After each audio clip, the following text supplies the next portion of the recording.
এখানে যখন আমরা নামলাম আমরা যথেষ্ট পারি যে এই বাইকটার সহ আমরা যারা আছি চেষ্টা করছি যতগুলো মানুষকে বাঁচানো যায়। তবে একটা কথা বলতে হয়, আমি বাংলাদেশের সিস্টেম নিয়ে প্রশ্ন করব যে আমি নিজে 999 কল দিছি, কল দেওয়ার পর আমি মনে 5বার কল দিছি, কল ঢুকেই না। এইটা কেমন ভাই? বাচ্চা একটার এমন বলার বাইরে। এই বাচ্চাটা আমি নামাইছিলাম, ওই বাচ্চার মাথা নাই অথবা মস্তক একদম আলাদা হয়ে গেছে। আমি নামাইছি। আপনার নাম কি? আমার নাম মোহাম্মদ আপনি কোথায় ছিলেন? আমরা ট্রেনে ছিলাম ভাই, প্রথম ট্রেনে যাচ্ছি।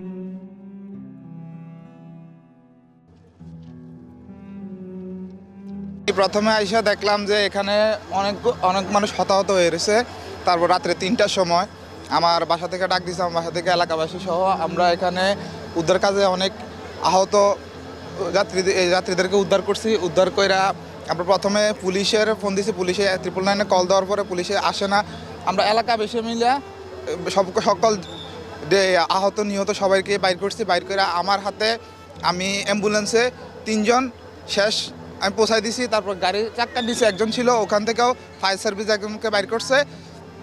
তারপরে আহতদেরকে আমরা সিএনজি পাশাপাশি অন্যান্য অ্যাম্বুলেন্সের মাধ্যমে কুমিল্লা মেডিকেল কলেজে পাঠানো হয়েছে।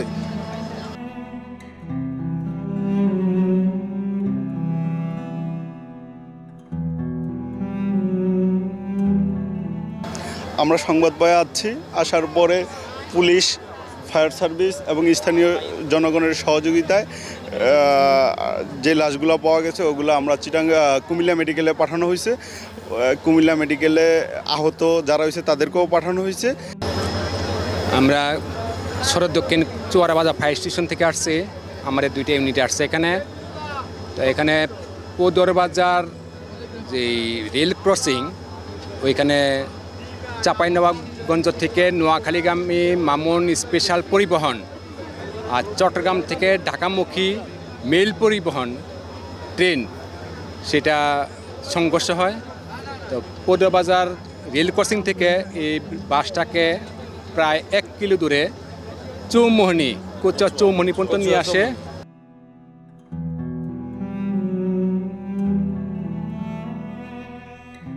নোয়াখালীগামী যে মামুন পরিবহনের গাড়িটি, এটি নাইট কোচ ছিল, তাদের এই পদুয়া বাজারের যে রেলগেট সেখানে এটি দুর্ঘটনাটি ঘটেছে। কেন ঘটেছে এবং কী কারণে হয়েছে এখন পর্যন্ত জানা যায়নি। এটি রেলগেটের কোনো যিনি গেটম্যান ছিলেন তার অবহেলা ছিল কিনা বা গাড়ির নিজেদের কোনো বিষয় ছিল কিনা সে বিষয়টি আমরা এখন জানতে পারিনি। তবে আমি রেলওয়ে যিনি কর্মকর্তারা রয়েছেন আমাদের ঊর্ধ্বতন মিনিস্ট্রিতে, তাদেরকে জানানো হয়েছে, তারা সেখান থেকে এটি খোঁজ খবর নেওয়া যায়, তাদের তদন্ত কমিটি গঠন করেছে।